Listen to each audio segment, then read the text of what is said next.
Seperti tahun-tahun sebelumnya, kita juga berupaya untuk mengantisipasi, identifikasi berbagai tantangan atau permasalahan mungkin atau bisa dihadapi oleh masyarakat luas, terutama saudara-saudara kita yang akan melakukan mobilitas perjalanan di masa liburan Nataru yang kita prediksi akan mengalami peningkatan, baik itu di Natal maupun di Tahun Baru. Kita berharap perjalanan bisa dirasakan dengan baik oleh seluruh anggota masyarakat, tentunya aman, selamat, dan nyaman. Assalamualaikum warahmatullahi wabarakatuh. Selamat sore dan salam sejahtera untuk kita semua. Teman-teman wartawan, media yang saya cintai dan banggakan, sore hari ini saya diminta untuk menyampaikan keterangan pers setelah tadi melakukan rapat terbatas yang dipimpin langsung oleh Bapak Presiden Prabowo Subianto. Bersama saya hadir Menteri Perhubungan Bapak Dudi Purwagandi, Menteri PU Bapak Dodi Hanggodo, dan PCO Bapak Hasan Nasbi, yang tentunya tadi semua kami mengikuti jalannya rapat terbatas yang dihadiri selain Bapak Presiden, ada Bapak Wapres dan para Menko, para Menteri dan pejabat lain yang terkait dengan penyiapan Natal dan Tahun Baru yang sebentar lagi kita akan song-song bersama. Yang jelas seperti tahun-tahun sebelumnya kita juga berupaya untuk mengantisipasi, mengidentifikasi berbagai tantangan atau permasalahan yang mungkin atau bisa dihadapi oleh masyarakat luas, terutama saudara-saudara kita yang akan melakukan mobilitas perjalanan di masa liburan Nataru yang kita prediksi akan mengalami peningkatan arus pergi, baik itu di hari-hari Natal maupun di Tahun Baru, maupun arus kembalinya. Kita berharap bahwa perjalanan bisa dirasakan dengan baik oleh seluruh anggota masyarakat, tentunya aman, selamat, dan nyaman.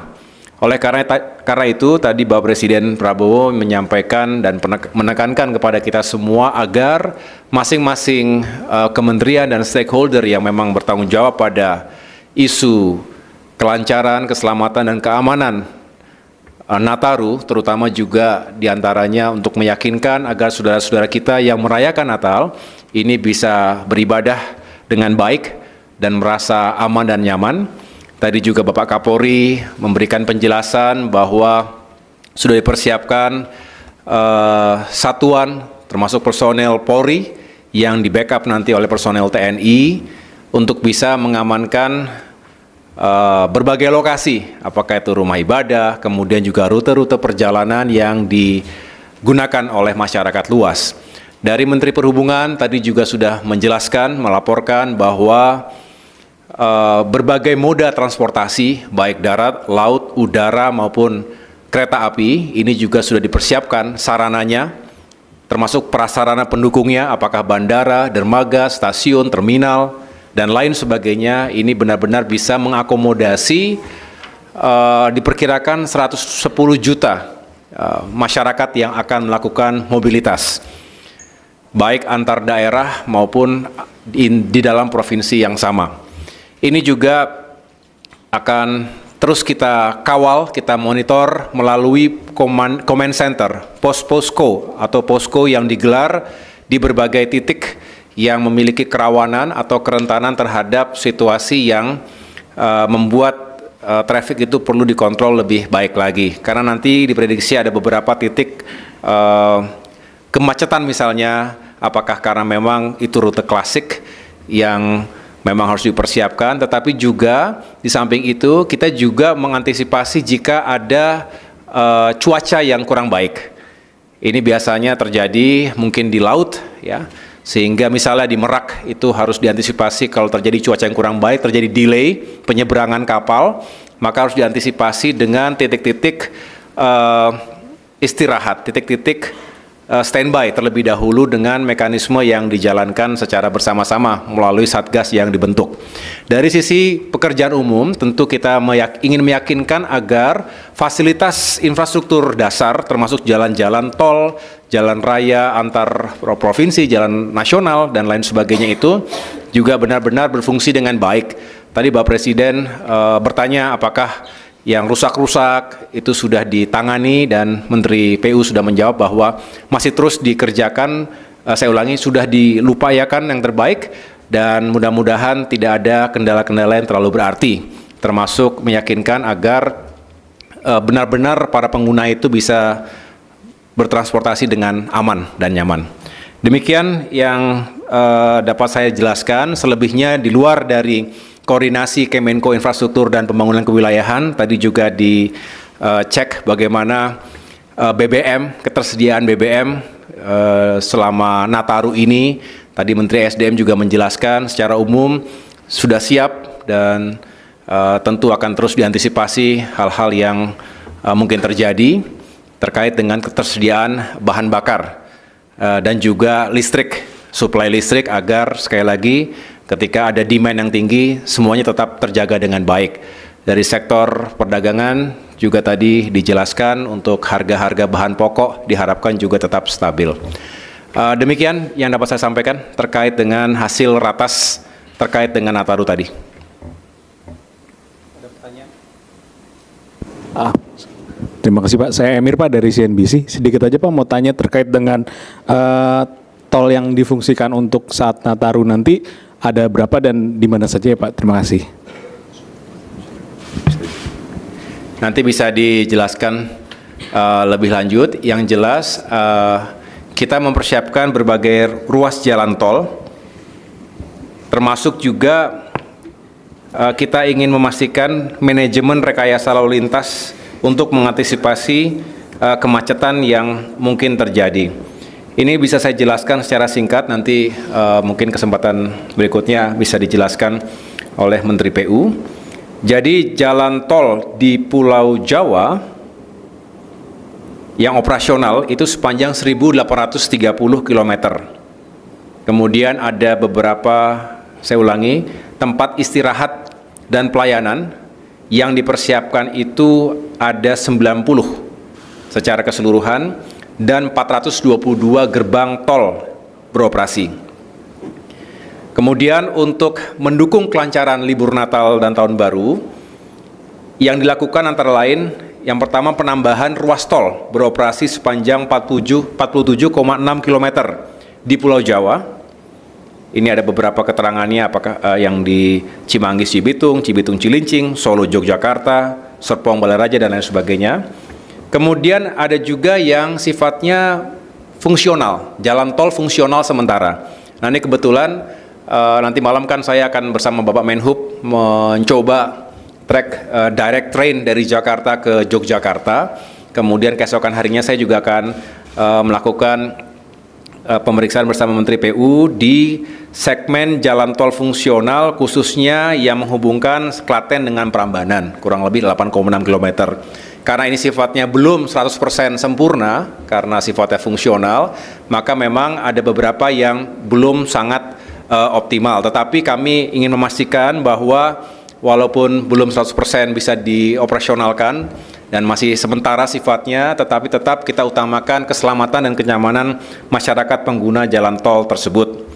Kemudian yang lain-lain adalah peningkatan kapasitas jalan tol, ya, termasuk untuk Jakarta Cikampek, di mana pengoperasian tambahan 1 lajur ruas Jakarta Cikampek dari 3 lajur menjadi 4 lajur pada sejumlah kilometer yang nanti bisa dijelaskan lebih rinci di kesempatan yang lain. Saya pikir itu jaringan jalan nasional non tol di Indonesia juga akan terus kita persiapkan sehingga masyarakat nanti bisa traveling dengan lebih baik lagi. Cukup? Baik.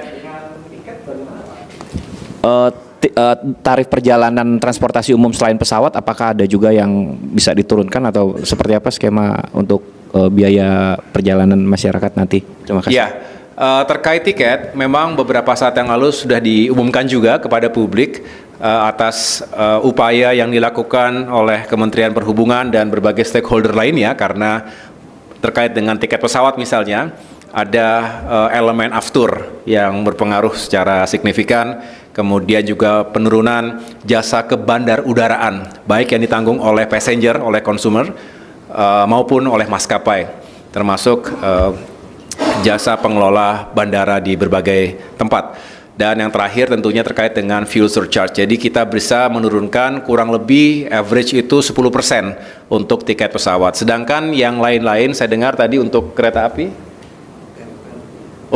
untuk direct train itu bisa mendapatkan pemotongan 50%. Inilah yang sedang terus diuji. Beberapa hari yang lalu sudah diuji Jakarta Semarang, dan nanti malam saya akan ikut Jakarta Yogyakarta. Mudah-mudahan juga bisa membantu masyarakat yang akan menggunakan kereta api dari Jakarta ke dua provinsi tersebut. Baik.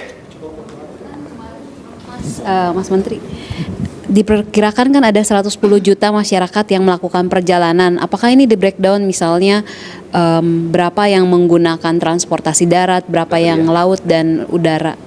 Dan antisipasinya akan seperti apa? Makasih. Sebetulnya tadi sudah dipaparkan kepada Bapak Presiden, nanti bisa diserahkan kopinya untuk datanya ya. Ada bisa diambil sebentar.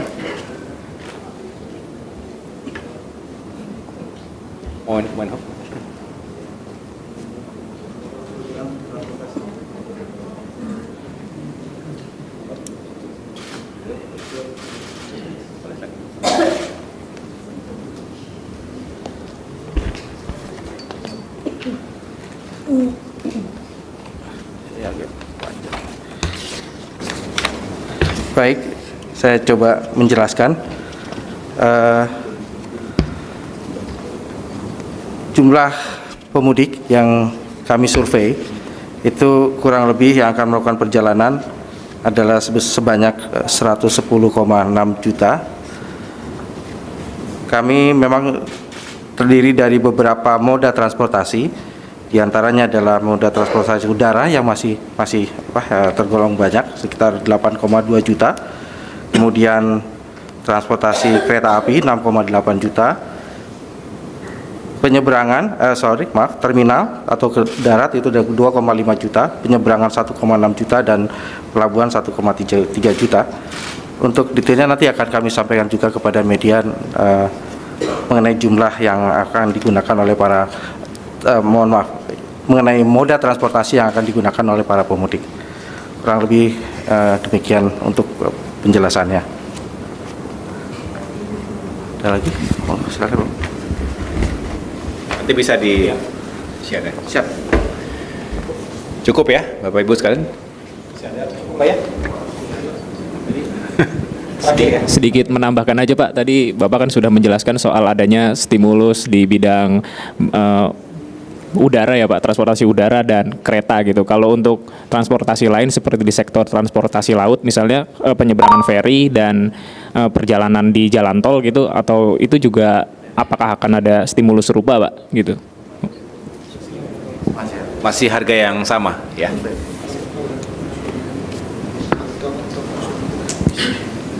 Tol fungsional gratis. Ada program-program kemarin juga kan, program-program yang Mudik gratis. Ada beberapa program juga mudik gratis misalnya yang bisa diikuti oleh masyarakat dengan sejumlah rute yang bisa juga dijelaskan nanti pada kesempatan berikutnya oleh Menteri Perhubungan secara langsung. Oke, terima kasih teman-teman. Mudah-mudahan Nataru bisa berjalan dengan lancar dan kita semua diberikan keselamatan dalam melakukan perjalanan dan meningkatkan ekonomi secara bersamaan. Terima kasih. Wassalamualaikum warahmatullahi wabarakatuh. Demikian informasi yang dapat saya sampaikan untuk hari ini. Semoga memberi manfaat. Salam dan doa kami untuk keluarga dalam perlindungan Allah, dalam dekap kasih sayang Rahman dan Rohim Allah Subhanahu wa Ta'ala. Allahumma amin. Terima kasih. Wassalamualaikum warahmatullahi wabarakatuh.